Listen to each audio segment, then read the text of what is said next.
Okay, we're just gonna get it going.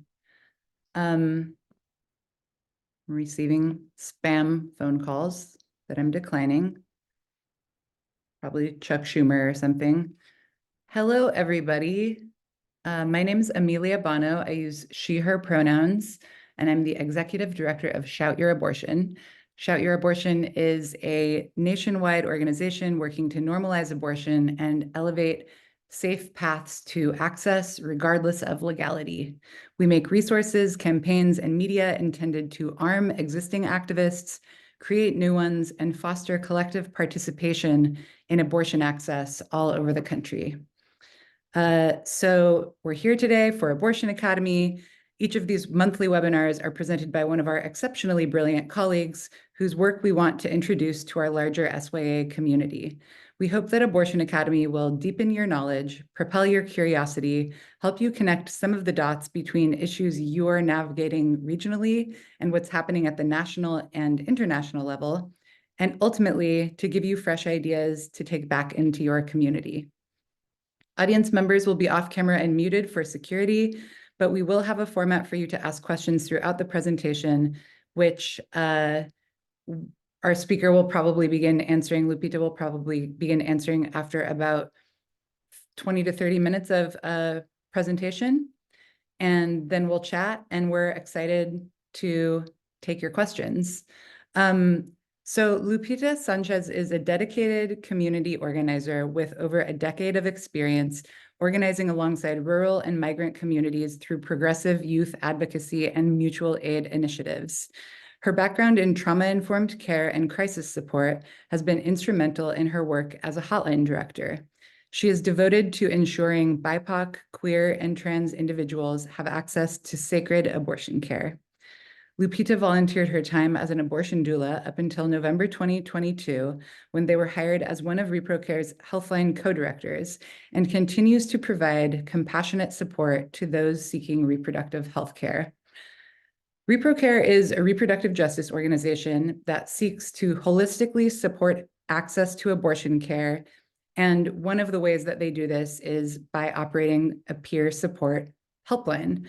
And Lupita is going to be talking to us about the peer support model and how it works and how it differs from a medical hotline model.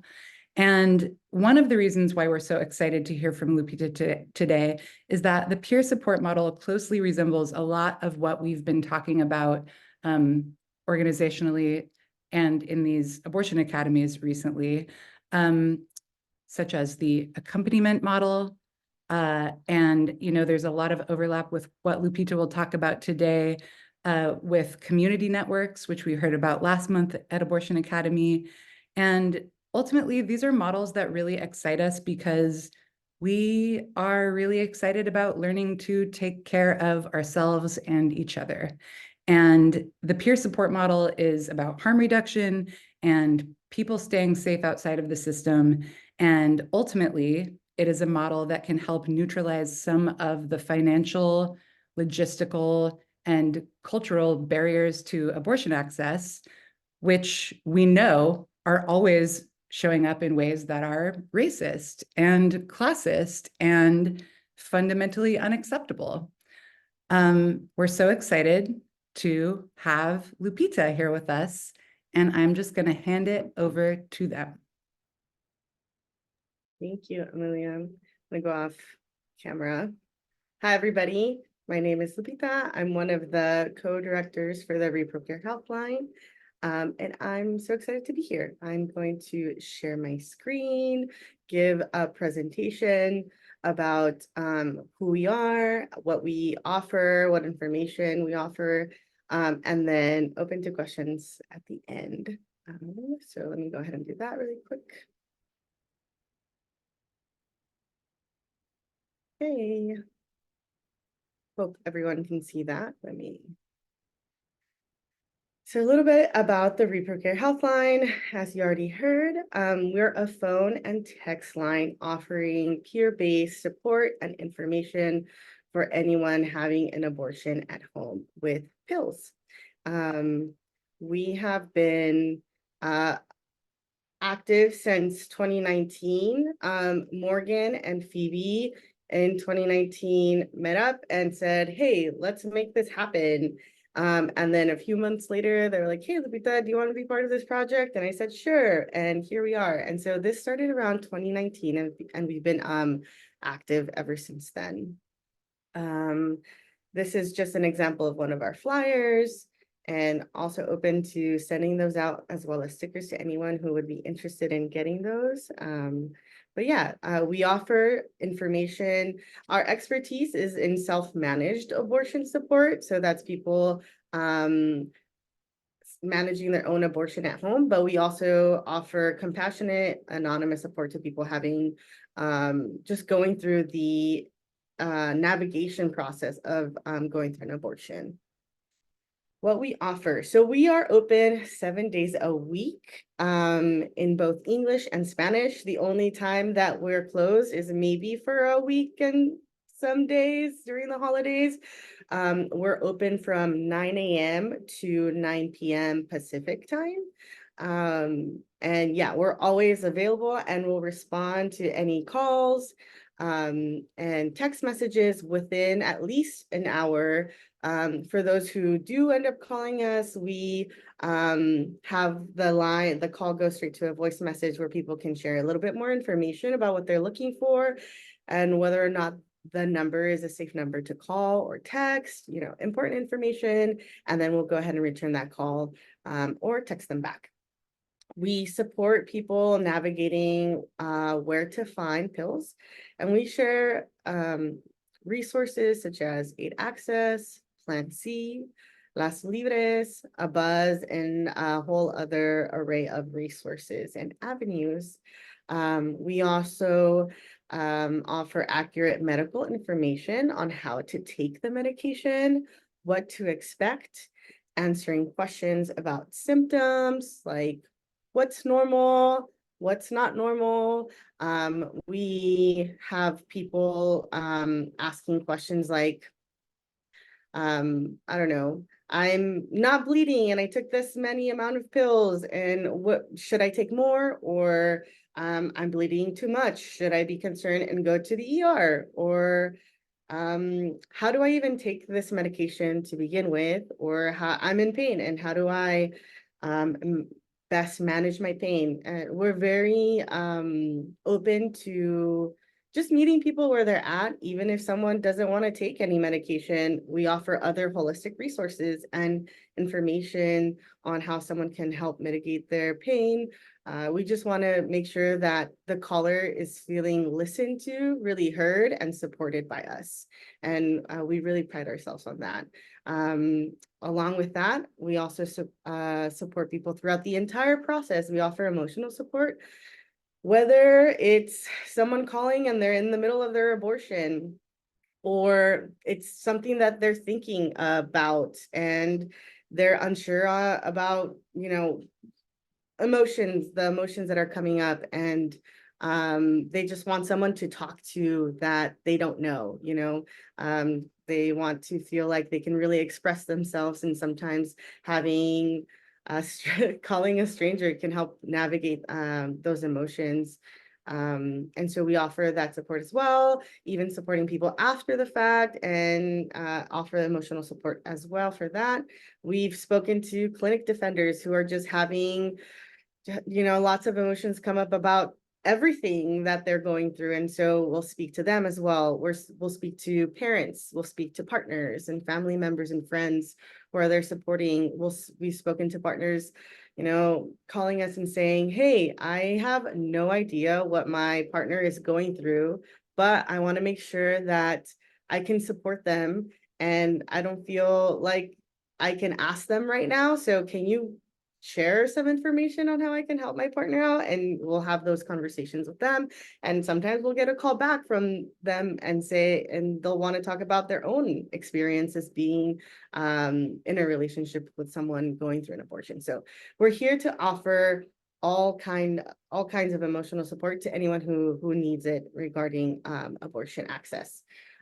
We also offer a robust list of referrals, specifically SMA inclusive options counseling, Sometimes people will call us and they won't know what they necessarily want to do or what choice they want to go with. So we'll offer a listening ear and lots of validation. We have a lot of people struggling with religious trauma or just, you know, struggling with general just guilt. And so we kind of support people navigating through those emotions. We also offer practical support funding. This is something that we recently started implementing this year.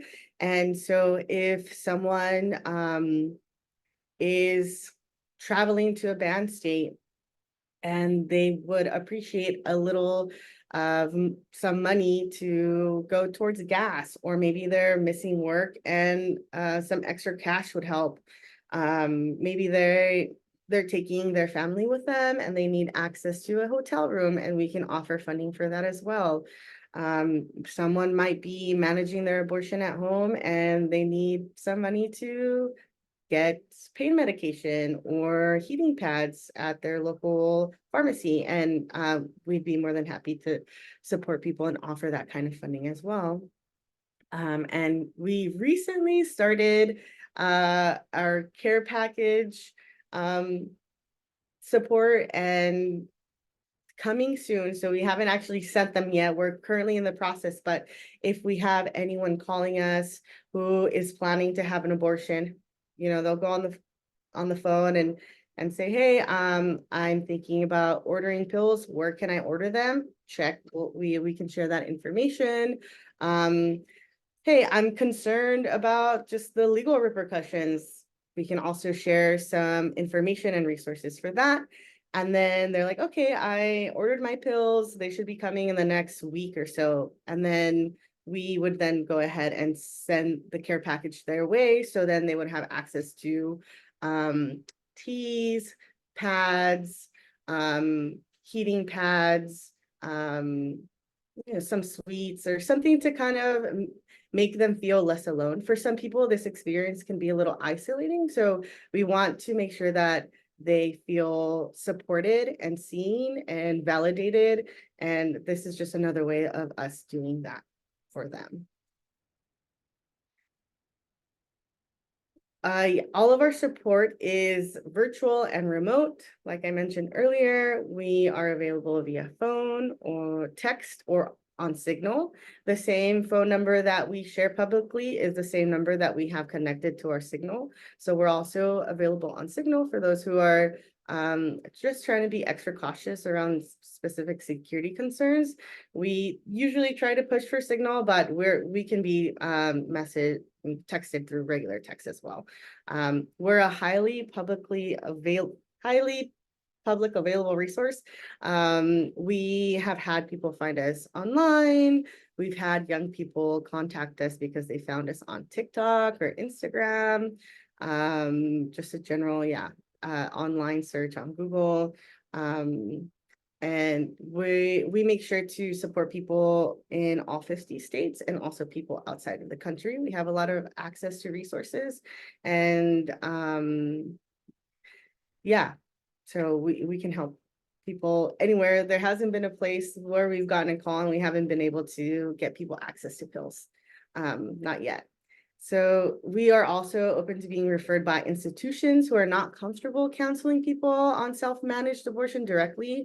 As you know, there's a lot of concerns around criminalization, whether it's for someone seeking the services or offering and providing abortion services directly. And so we are available to providers who don't feel comfortable. They'll share our information and we'll get a phone call, someone saying, hey, I went to this clinic and they said to call you. And then we will share any kind of information or resources that they're looking for. And also word of mouth. One of the things that right now I'm the only Spanish speaker on our hotline, but we are currently onboarding 3 other people who also speak Spanish. So I won't be the only one answering the Spanish calls, but a beautiful thing I think about like Latin American communities is that they're really huge on word of mouth, and most of our phone calls and texts are who are Spanish speakers come from word of mouth, people just sharing this as a resource, or hey, my friend told me to call you. Can you share more information about what you offer? And I think that's a beautiful thing that we're able to offer that support to people. And when I mean navigation support, I mean we will do everything and anything to make someone feel empowered, educated, and well-informed to make the best decision for themselves. And so I'll be on a phone call and someone might have a local resource that they're not aware of, but then the main line can be a little difficult or scary or daunting to help navigate. And I will literally be on the phone with someone, especially, people who are new to the country, are maybe not necessarily comfortable navigating. And so I will say, you call this number, it's gonna beep and you're gonna press 2, and then it's gonna beep again and you're gonna say this information, this is what they're looking for, and then they should call you back. And so we'll do everything to support people through the entire process. What exactly is the importance of peer support? According to a safe study, self-managed medication abortion with support of an accompaniment group is safe and effective and non-inferior to clinical care before 9 weeks. And that's something that we really like to uplift, is that anyone can be an abortion doula. Even if you have a friend who has an appointment and you're like, hey, I can go with you and wait in the waiting room with you as you wait to get to the back for your appointment if you want. That is the work of an abortion doula. And I know people get a little funny about titles, but if you're someone who's supporting someone else through an abortion, whether that's financially offering some financial support, a text that says, hey, I'm thinking of you, I know your appointment is today, let me know if I can support you or drive you to your appointment. Or if it's after their appointment and they're home and you DoorDash them some soup, that's something that's peer-to-peer support, and that's something that an abortion doula does. And so anyone can support someone going through an abortion. There are trainings for people who are interested in becoming an abortion doula. I did see that question in the chat earlier. There's a great resource called the Birth Workers of Color, and they can be found online. They have a huge Instagram, social media presence, and they offer abortion doula trainings online, and those are accessible to anyone. And if you're in Southern California, they have in-person trainings as well, if that's something that you're interested in. Networks exist across the US, but are necessarily not publicly known. Yes, so again, word of mouth is a huge resource, sharing resources with your friends, with your family, with anyone who's just interested. You can share our resource, and then that you're already doing the work by just sharing our number to people. And yeah, we're always open to receiving volunteers as well. And we're always opening our onboarding process to people who want to be a volunteer with us. Some benefits of peer support: compassionate and centered on all colors, autonomy. I think the big difference between peer support and receiving support through some kind of clinic or what's another word for that? Medical or a provider is just that we tend to have the time and capacity to offer that kind of support. I know that a lot of our medical providers and or just general abortion providers, sometimes they can be at capacity, and we understand that. And so we are here to support people, meet them where they're at, offer compassionate support, and just offer space for them to express and really ask for what they need. Sometimes people don't even know what they need, and they just need someone to kind of, talk to them, and it comes up within that conversation. comprehensive patient navigation. As I mentioned earlier, we offer information and resources for people, whether it's questions around criminalization, whether it's questions around medical support, medical information, or just general, like, what's in my community. A lot of our volunteers and our staff are involved in all things reproductive justice, and we're spread out throughout the entire US and beyond. And so we offer information and resources to people who might prefer in-person support. And so we also have people on our hotline and access to people, and ourselves, we are also at least the healthline staff and volunteers are doulas who do this work in person in our own communities. And we want to make sure that people know that we're an available resource to them. And you who are watching this can also be a resource to your own community. And it's a lot more accessible and than most people think. And we're also resilient to changes in the landscape, as you've seen, due to our ever-changing political climate. Things change, and sometimes people can't provide the resource and information and education that they would like to. And as the Healthline and the system that we have in place, we're able to offer all information and support and resources, no matter what happens politically. We're going to be here and we're going to offer that support. Some callers choosing to self-manage don't want to interact with any medical institutions or doctors. And so I think that's also something really important to share, is just because someone is managing their abortion at home doesn't mean it's the end all be all. Like, I've tried all my other options. I don't have the money. I can't travel. I have a family. I don't have access to transportation. It's just too much and I don't have a choice. But having an abortion at home and managing it on my own, that's not the case for everyone. Some people would prefer not to go to a medical institution or go to their doctor or a clinic to have an abortion. Sometimes people feel a lot safer with a friend or a hotline or an abortion doula in their community to support them through the process. And one of a very popular resource, again, online, are abortion showers. And, you know, that's on Instagram, an Instagram page where people celebrate their abortions, and many people experience this process together. And I think that's really beautiful because it helps destigmatize abortion and abortion access in general as a whole. Generally, we get about 10 to 15 calls a day. This is an example of one of the messages. A lot of people want to give us a review or rating somewhere. We don't have a Yelp in the profile, but you know, we ask them to share, if we can share this image or a screenshot of the kind of interaction during our presentations, and that's one way that they offer to help us out. We provide alternatives to where institutions, where callers could be criminalized, help callers navigate those institutions more safely, and also offer compassionate support and accurate information to help people have safe abortions no matter their situation. I'd also like to add that we help a lot of houseless people as well, and sex workers, and just a variety and diverse community of people that we offer support to, and we try our best to offer support to and resources and information to, and we're really proud of that.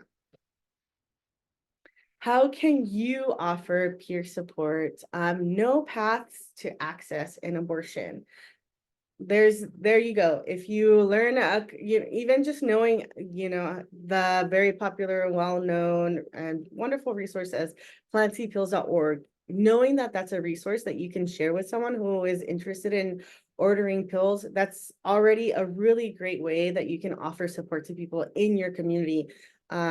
Also offering support and information to friends and family on how you can make an appointment at a clinic, and then get it paid for through a fund or an insurance. Sometimes you can get it covered through insurance for the most part.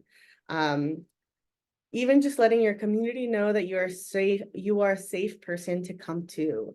I think that's really important to share, and you can do that many ways. You can share a lot of information on your social media, Instagram stories about abortion, and they're like, oh, this person knows, And they obviously don't have or don't judge anyone having an abortion, or freely share information or talk about their own abortion or abortion access, or share posts about the political climate around abortion access. And I know that this person is a safe person that I can go to and talk to and really feel like they're hearing me out and not feel judged.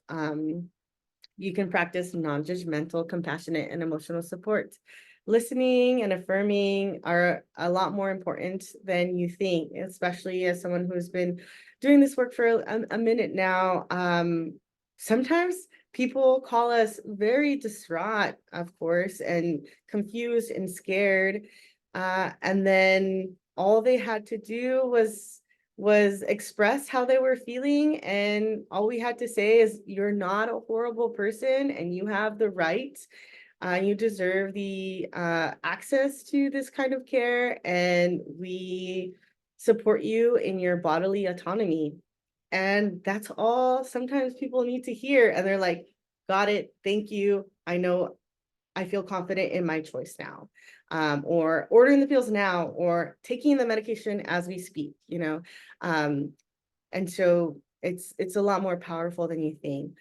Taking a SAS training or abortion doula training to learn more details. As I mentioned, Birth Workers of Color is a great resource to get that abortion doula training. The SAS training specifically shares information on what to expect if you're managing an abortion at home, and tools to physically support the person having an abortion, whether that's what type of tea or medication or movement or information does this person need in order to help manage their abortion. And then learn general security practices, as I mentioned earlier, getting onto Signal, using an encrypted email address. We use Proton Mail, and making sure that you're not posting too much about your abortion if you don't want people to know about it on your social media. Okay, I think that's the end. I'm going to stop presenting for now. Open to questions. Yay! Thank you so much, Lupita. That was amazing. You just like made it look so easy. Yay. Yay! Yeah, my immediate takeaway is just like there's so much. I've kind of been like going off about this in my Instagram lately. There's like so much just like panic and fear mongering coming out of the political establishment and from mainstream repro orgs. And it's like all of our inboxes are just full of people that are just like, everything is totally fucked and we alone can fix it. And you're just like, yeah, we can do this. In fact, we are doing it. And we're helping people in this enormous range of ways, and you can do it too. And as you like, just how you set this up, these are all things that we can and should do regardless of what's happening politically, you know? Like obviously we would be living in a better world if these sorts of, if this ethos was more mainstreamed, even if Dobbs had not happened, you know? Mhm. And my first question for you was going to be like that not everyone is a healthline volunteer, obviously, but like what can the average person do? But then you had like to just sort of show up for abortion in their community. And you had that perfect slide that was just like, yes, this is the list. Yeah. My first question then, since you answered that one so beautifully already, and I would love to like if we could put that list somehow, and I just want to like keep that list uh and send it out maybe to our folks on our email afterwards or something. But I wanted to ask you like how do you all, who is supporting you? Because I know that you I know that like you are holding so much, not just from abortion seekers, but you're offering yourself as a support to movement folks in like such a general way. And I'm sure that you are all holding a whole lot. And I wonder if you have like organizationally or interpersonally sort of some stuff developed to help you all like hold that weight. That's a great question. As for the Healthline as a whole, we have access to a therapist that we see once a month, and it's open to anyone, whether it's for people who work at Reprocare or volunteers. And it's an opportunity for people to go over calls that they, had that might have been a little tough, or just have general concerns around the political climate and they want to express their frustrations. Our therapist, Kathy, was also an abortion doula. And so they're able to have they have an understanding, a deeper understanding of what we're experiencing and the conversations that we're having. And they're also a licensed therapist. So it's just a beautiful combination. And we're able to get that support from them. Phoebe and I have been on the Healthline since 2019. And so we're we're each other's support system as well. We're on Signal 24/7. And so we're able to, I don't know, just offer that support off of and bounce off of each other. And that's really helpful. And I think everyone is also involved, not just in Reprocare, but in other projects as well. And so it really kind of helps balance the load that we're taking on. We also tend to be really conscious of the time, energy that we take from our volunteers, or we ask for our volunteers. I think sometimes asking for volunteer work can be a little tricky when, obviously volunteers have their own life outside of volunteering. And so we try our best to offer stipends. We are very flexible with their schedules. Most of the time, each person takes 6 hours a week to volunteer. And if they can't, we're okay with that. We take on that extra time, or someone else will pop in and be like, hey, I know that you've been putting a lot of time. I don't mind covering this shift. And we've put a lot of effort and time and energy to make sure that our volunteers feel safe. They feel comfortable. They don't feel like we're pressuring them to take on more than they can. They have families, some of them, and obviously lives outside of volunteering. And so I think that's also a huge part of feeling supported or managing their capacity, is just making sure that our volunteers feel heard and can take time off if they want to take time off. And we do the same thing at Reprocare. Our staff is very understanding, our admin is very understanding. And if I need to take time off, they're not going to say no, because they know that the work that we're doing is really important and we're always available. And so, yeah, I think just general support systems coming from different little pockets it's helpful. Yeah, I'm so glad. That sounds, yeah, it sounds like a very intentional like set of systems that you have built to take care of each other. Do you have times, you said that you and Phoebe are like always on Signal. Do you have times that you're like, I'm not going to look at like my phone for abortion stuff right now? Like, do you have like windows that you're like, I'm off? Because I'm asking because it's really hard for me to do that. And I'm sure that like most of our movement peers feel the same way. Yeah, that's a great question. It wasn't until this year, actually, we're in April, that Phoebe and I, so we were both on from 9 to 9, 7 days a week. And it wasn't until this year, the beginning of this year, that we brought up just this radical idea of maybe one of us taking one day off on the weekend and then the other one taking the other day off. And so we just started implementing that this year. So they That have radical 6-day work week. yeah, now we have only 6 days, and I'm still available. I'm seeing the Signal messages, but not responding all the time.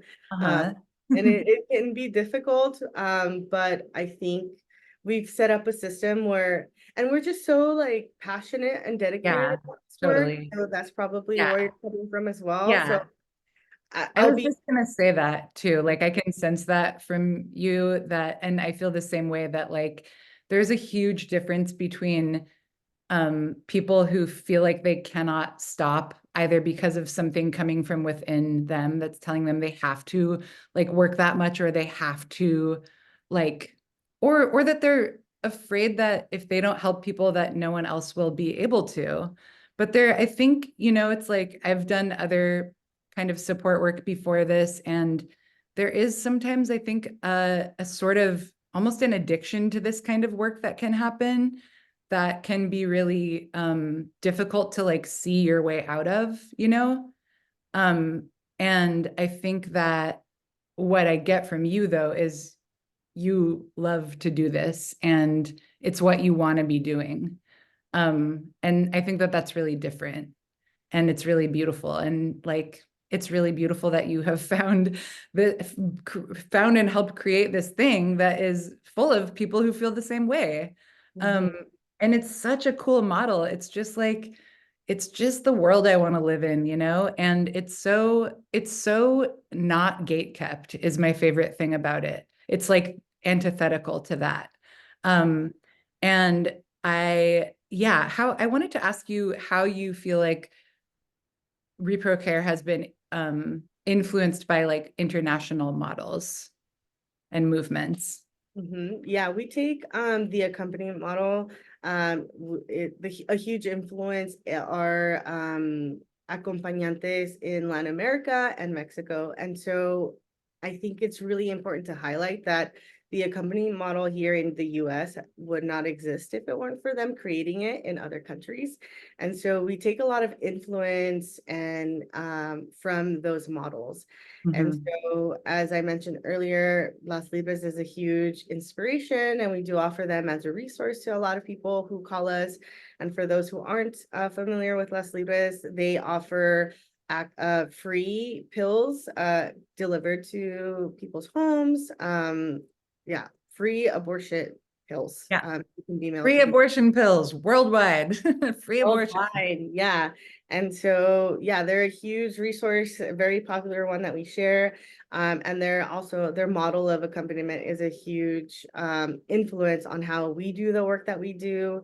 And I think it's a great just reflection on the passion that people in other countries have to support their communities. And not everyone has access to medical support and information and resources. And instead of accepting it, these people were like, let's do something about it. Let's be a resource where we don't depend on, these institutions, and we can support each other till the end of time. Hell yeah. And yeah, so I think it's like that's where we take our influence, and it's just again like no matter what happens politically, we want to be able to continue offering support and being a sustainable resource to people who are seeking that information. It's like such a testament too to their to just like their feminist praxis that like these Latin American collectives have decided to be so generous with this knowledge and with their literal material support to US activists. Like I think we would be living in such a different world right now if that had not happened. You know what I mean? Like with Les Libres being the most obvious example, but from what I have always heard, like the folks in like Argentina and like around the accompaniment model, it's like this is meant to be shared. And like, they have been like seeing this shit coming for us and like proactively trying to like show us the way. And thank God, like Thank how you. beautiful. Yes. Yeah. Yeah. Um, I wanted to ask you about like sort of I don't know if there is such thing as like an average SMA call, but like some of the most like sort of common like threads that you hear from callers. And I wanted to tie it to like a very hot button thing that's happened in the movement in the last couple of weeks, which was this Washington Post article came out and it's like about people self-managing abortions. And without getting all the way into like the problems that I and I think many people had with the tone and much of the framing of the piece, this one part really stood out to me, which was where the journalist was like, she said basically like, all this stuff is happening. It's like all of these anecdotes, many of which are framed in, I think, a sort of intentionally ghastly way. But like, she's like, the research is showing, and activists say that like doing this is safe, but people in red states like often don't feel that way.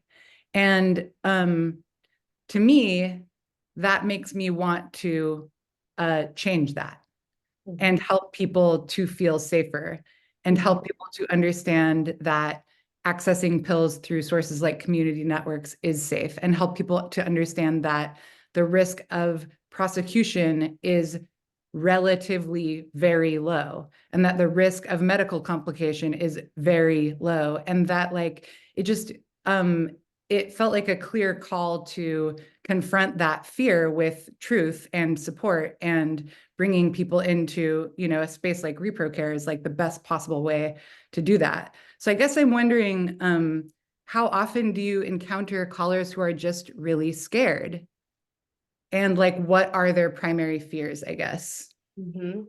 I think with what you just shared, it's important to highlight that a lot of the fear comes through lack of education.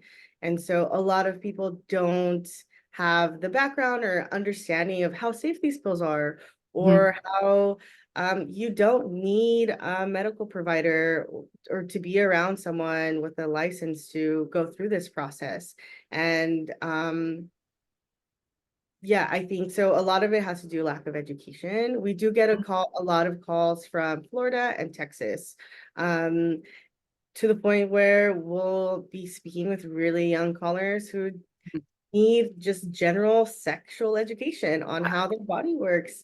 And Yeah. it's because they're not receiving that education in school.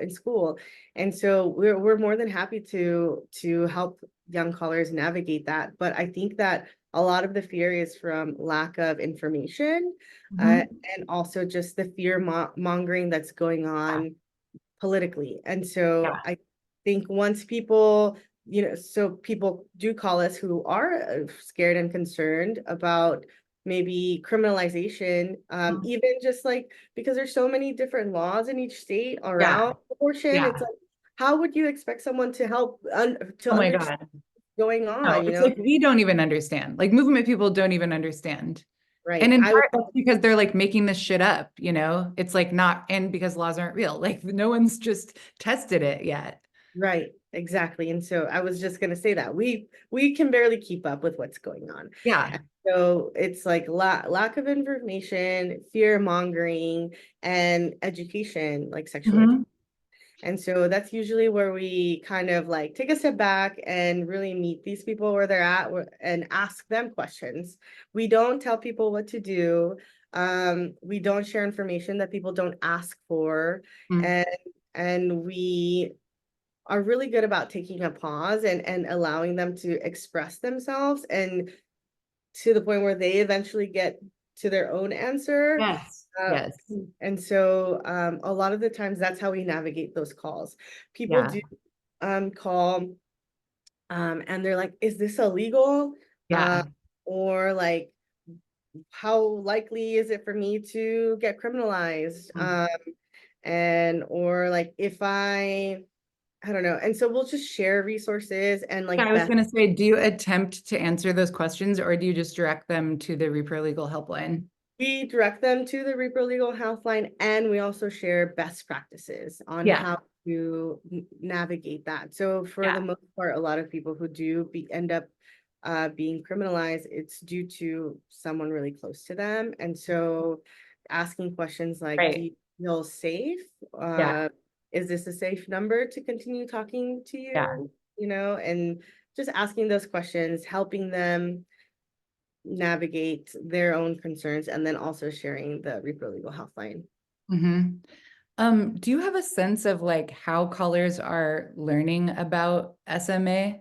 It's obviously abortion pills have gone from being, I think, like almost culturally unknown like 5 years ago or something. I would say 5 years ago, probably 9 out of 10 people thought it was plan B.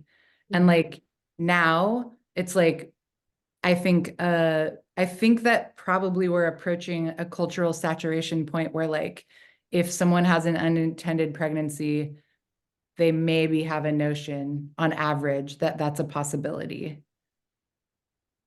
I think a lot of people are finding out through social media is huge. Mhm. So that's where a lot of people, especially young people, get their news. And as we've seen, it's been a really powerful resource for a lot of people. Yeah. That's why, social media, like TikTok's being banned, and that's Mhm. the reasons why. It's really information is easily accessible and shared. Um, Mhm. and also share it in a way where it's easy for people to understand and feel safe. Mhm. And it's also kind of like a review that people are receiving from other people who go through Yeah. the process. Yeah. And so they'll be like, hey, I've seen videos of people like, come take my pills with me today. And it's like a Yeah. get ready with me kind of thing. I'm like, okay. Yeah. And so Yeah. I think normalizing it also has helped. That's Yeah. a huge thing. And there's just a lot of us out there really talking about it. I think Shut Your Abortion is a huge resource. Plan C Pills is a huge Yeah. resource, and just sharing each other as a resource, and Mhm. also connecting behind the scenes. Like we have a lot of signal chats with M&A, if when Yeah. how in the back end, and just like how can Absolutely. we like share this information and make sure that people feel safe and comfortable, navigating it. Yeah, totally. I love just how much you like are not coming from a place of fear. Like your vibe is just so not fear-based. And I think that's so important when you're trying, like from my last question, when we're trying to make people not be scared of something that we're standing here saying is safe, And like I feel like that doesn't come through sometimes in movement speak. And I just like love how empowering your sort of natural stance is here. Um, Thank you. I think a yeah. lot of it comes from my background in mutual aid work. And so a lot of my background personally is like community organizing. And Mhm. so you can't be a community organizer and not be approachable, Yeah. or Yeah. make it feel like anyone can get involved. Yeah. And it's I mean, I like to see reproductive justice and abortion access just similar to mutual aid work, maybe just with on a larger scope. But yeah, just making, and that's the goal for us at Reprocare, is to make sure that people feel like they can do this on their own. And our goal is to just be not needed. Like we Yeah, don't want to be totally. needed. Yeah. We don't want to be a resource that people have to share, like because Yeah. they have this in their own communities and they don't need to call us Yes. and they feel Yep. supported. And so Yeah. that's why I present the way that I do, because Yeah. everyone listening can do it. You don't need to be a nonprofit. You can be just like a mutual aid group in your Yeah. community, or one person, and offer support. Yeah. 100%. I want to encourage folks to ask questions of Lupita since I'm just like sitting here blabbing. But we can chat for a few more minutes. I wanted to ask about like tricky calls. Um, and one thing I wanted to know, because it's like when we're talking about security, we're not just like talking about the security of the people that we're helping, but like our own security. And obviously, if you're not comfortable answering any of this, just keep it moving. But I'm wondering if you ever have felt like you're getting like there's an anti trying to call you. And I assume that you have like sort of the same protocol regardless. Like they can't like bust you because you're gonna like it's like maybe they're an anti, maybe they're pregnant too. I'll still share the same shit with them. Mhm. But I guess I'm wondering how much you think about getting fucked with by the opposition. Um, we actually hardly get any obvious calls or texts from Mhm. people. I think the first one we got was literally yesterday. Someone was like, "You are all going to hell," and we're just like, "Okay, we can block this number," and that's like it. But Wow. the training that we do with our volunteers, um, we train our volunteers in a way that it doesn't matter who contacts us. And if someone Yeah. is to be sneaky, like we'll still Yeah. share the same information. Yeah. It's You can't, publicly you can't, available. you can't Right. get tricked. Right. It's publicly available information that anyone can access, and we're just sharing it. Yeah. Right, right. Erin's wondering if has been an increase in calls over the past couple of years. Yes. Yeah, definitely. Mhm. And do you notice that, like, is it as specifically like SB8 was a huge thing, I'm assuming, and then Dobbs, and then like Florida and Arizona? Do you like see bursts with each one of these things? Yeah, especially with Dobbs, a huge influx in calls and text messages. And each time a new law is passed or there's a ban enacted, we get an increase of calls and text messages. So yeah, happy to be there as a resource, and a huge influx of calls and texts, but nothing that we can't manage. So far, we've been able to manage an increase in calls and text messages. So you have two of the same question in the chat, which Okay. is, how does someone volunteer for Reprocare? Great question. And so one of the ways that you can volunteer, we have cycles of our volunteer onboarding, and we usually post about it on our social media, and you can follow us. I think it's like Reprocare Healthline on social media, on Instagram. And so we'll post about it there, and we open up an application, and there's an application process, an interview process, that we go through just to make sure people who are applying aren't antis. But yeah, we open it up right now. We're about to finish our latest onboarding, and we'll probably open it up again in a few months. Awesome. There's another question in the chat that is, how do you manage clients who are unable to have a medication abortion? We share resources. So it depends on if they're unable to have a medical abortion. My question to that question is like, why? Is it because of access? Is it because of work? Are they unable to take time off of work? Is it because of childcare, or maybe they don't want to and they want to go to a clinic? And we also offer resources for how to make an appointment at a clinic and how to get their abortion funded. Awesome. What is your go-to resource if someone is asking about using pills later in pregnancy? We at SYA, we don't ever want to talk about pills in a way that implies that they are only safe and effective early in pregnancy. We know that that's not true, and that they're used throughout pregnancy all over the world. We also know that we are not the authorities in taking pills later in pregnancy, and that's like a whole other, it requires different levels of support. And that I think that we just want to be open to talking about it and know where the best resources to point people. And so I'm wondering what sort of how you respond when a caller is asking you about a later pregnancy. Yeah, we with later pregnancies, we tend to be a little bit more extra intentional on how we communicate with them. We tend to lean more onto the emotional side, emotional support. And we also offer information and doula support for people who are after 12 weeks. And so we can be a resource for that as well. We offer that support at least up to 23 weeks. And then if someone is further along, we share Las Libres as a resource as well. Awesome. So Las Libres, so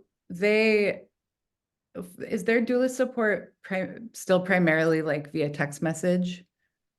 Yes, the resource that we share is a phone number. Yeah. And so primarily through text message, unless someone speaks Spanish, and then they can call.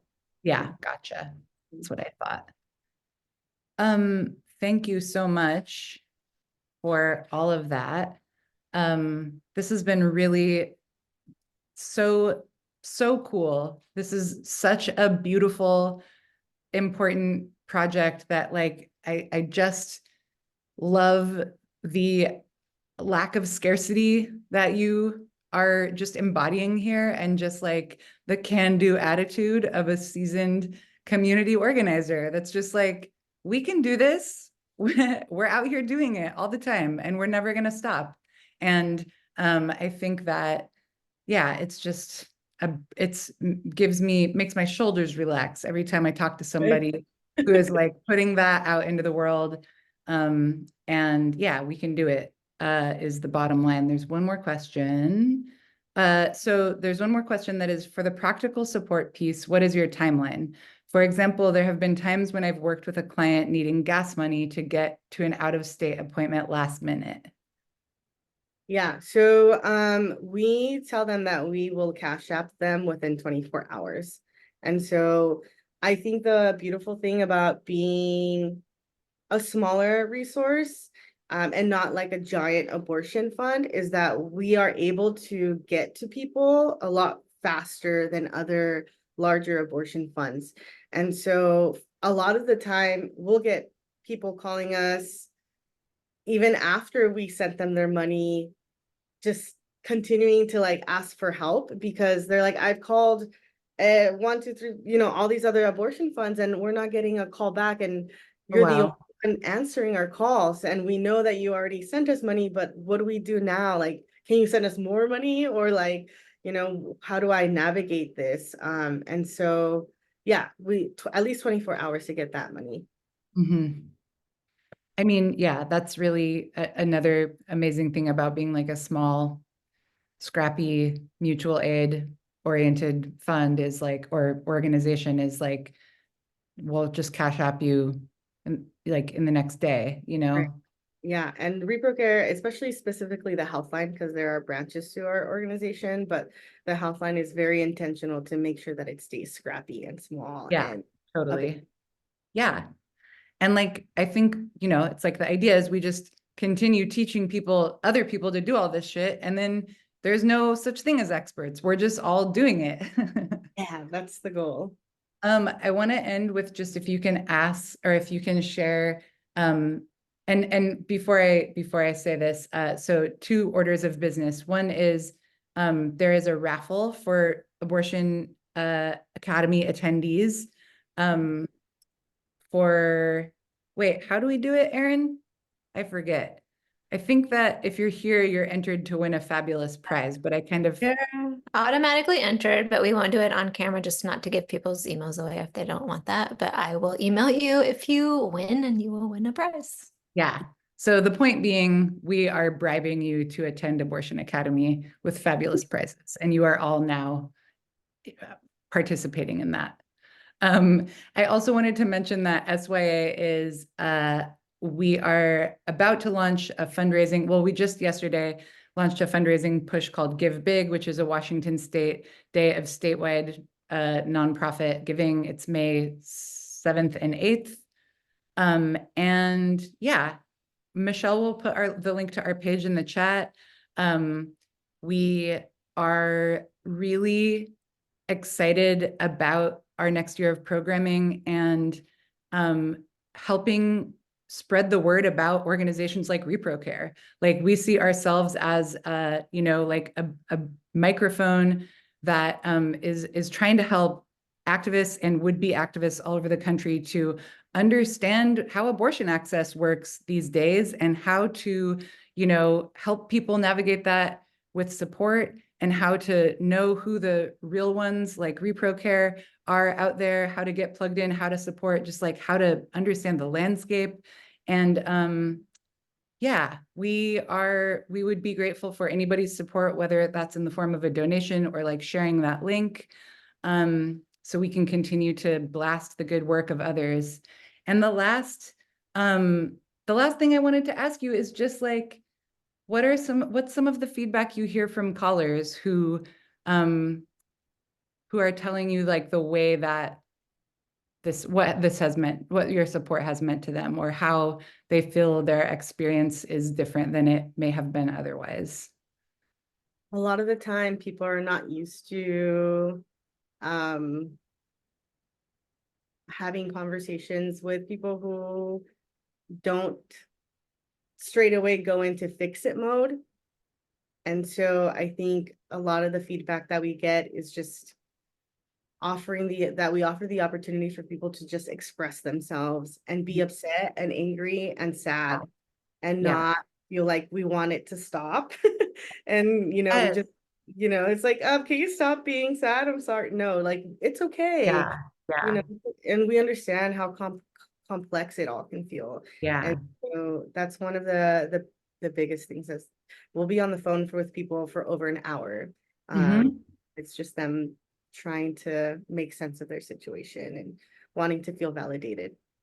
Totally. And like, what a gift in this like gross ass capitalism where you just feel like you're getting run through appointments and like your doctor doesn't even look at you in the eye, to like just be able to have space to express yourself. It's got to be just like the first time that a lot of people have, like you said, like experienced that dynamic. And yeah, in the words of my friend, Dr. Monica McLemore, this could all be different. We could do all these things different.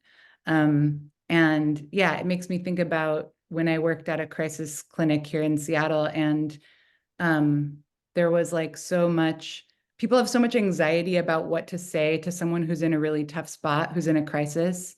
And I always come back to like, it's like, just listen. You can just like really, you can do so much. And like what you said about help, like someone will usually kind of like talk themselves through stuff, and just with like minimal sort of like support and reflection and affirmation, like people know what they want and need to do in these situations. And often they're just looking for like a non-judgmental, affirming like mirror to just like be with them. Mhm. And yeah, I'm just so incredibly grateful for you all. This has been a really beautiful session. We appreciate you so much. Is there anything else you wanted to share with folks? Yeah, thank you so much. I think it's really important to divert from the scarcity mindset. We can all and fear-based decision making. We're out here sharing the information. Give us a call if you want any resources or information, or just to talk to someone. Yay. Perfect. Thank you, Lupita. We Yeah. appreciate you. Thank you Bye. so much, everybody, for being here. We'll see you in May, where when we will have the Prairie Fund talking, which is North Dakota's abortion fund, talking about an amazing book club that they've started. And they're going to be talking about like rural organizing and cultural organizing in small towns. And it's going to be amazing. So please join us the last Thursday of May, whatever that date is. And yeah, thank you all so much. Okay, bye.